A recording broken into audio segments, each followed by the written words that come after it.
My name is Shane Newton. My name is Christian Bender. Our healthcare display is over Cuddle therapy. Cuddle therapy is for people who feel isolated and disconnected. It's for those people who aren't used to that platonic touching and didn't grow up in a home with a lot of comforting and regular things. I'm going to go out on a limb and say you've never heard of cuddle therapy. We had never heard of it either until we started researching and we came across it. At first we thought it was a joke or that it wasn't an actual occupation. I actually found it on YouTube and didn't believe it either. When I clicked on the video and started watching, I couldn't believe it. I was baffled at the thought that people could cuddle for money, and I thought it was illegal. However, I started to research more and found out that it was perfectly legal and legit as a profession. I found out that there were a lot of benefits, like how it helps reduce stress, reduces aggression, and how it reduces sleep insomnia. The types of benefits that come with cuddling seem very promising and surprising.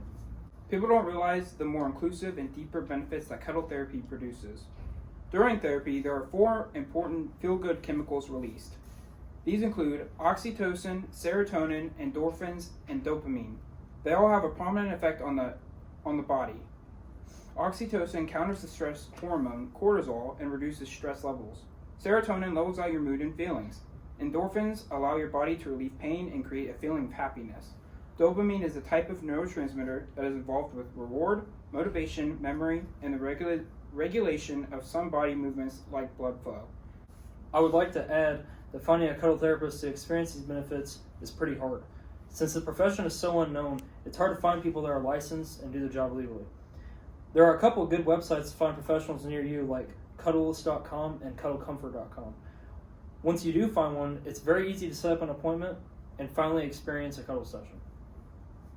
Most cuddle therapists are not licensed due to the lack of education requirements you need to become a cuddleist. However, there are some websites that you can go through to further training or become licensed. For example, Cuddlist.com has opportunities that allow you to become a licensed therapist. Most business owners are licensed and typically hire other licensed professionals. When being a cuddle therapist, there is a lot more to it than what meets the eye. Therapists have to have many or similar traits to that of an entrepreneur. Many of these people have a good understanding of business because they are running one. Some therapists have majored in business and are very successful at self-promoting their new business. As far as the salary is concerned, most therapists make between $40 and $80 an hour. With this being such a new career path, there isn't a whole lot of data surrounding a set yearly salary.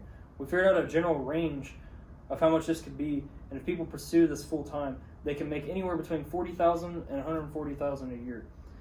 This math is based solely off of how much is charged an hour and how much is made during a typical 40-hour working week. Therapists base how much they charge an hour by how much they can do for the client, and it's also based off how much quality you're getting in one session. From a business and therapist point of view, there are many activities and responsibilities they have to fulfill. Some responsibilities that therapists have are to provide the client a safe and comfortable environment so that they are able to thrive and feel welcomed. Before a session starts, a therapist must establish a boundary that protects not only the client, but also the therapist. There have been multiple cases where a client or therapist go beyond their boundaries and break all codes and morals of a healthcare professional/respectable citizen. Most therapists provide care to the elderly/veterans with PTSD. During a session, the therapist can conduct multiple activities, including cuddling, eye gazing, cuddle or tickle sessions, or simply chatting with patients.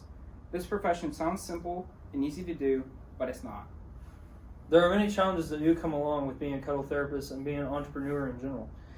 When meeting new clients, it can be very tough to ensure they are comfortable and in a trusting environment. Working environments can vary from parks, public spaces, business buildings, or even the cuddlist's own home. Therapists have to find what positions the client is comfortable with and what they're not comfortable with. This challenge can lead to the cuddlist or even the client making the session uncomfortable and receiving it in the wrong way. It can also be difficult starting the business because of how unknown the profession is. If you don't have the type of personality to be outgoing and self-advertised, then this profession may not be for you. Even though there are some challenges associated with this career, we have found that the benefits outweigh the challenges. This is why many people pursue cuddle therapy as not only a profession, but an alternative to other medical treatments. In today's troubling times, a simple touch by another human being can go a long way for an individual.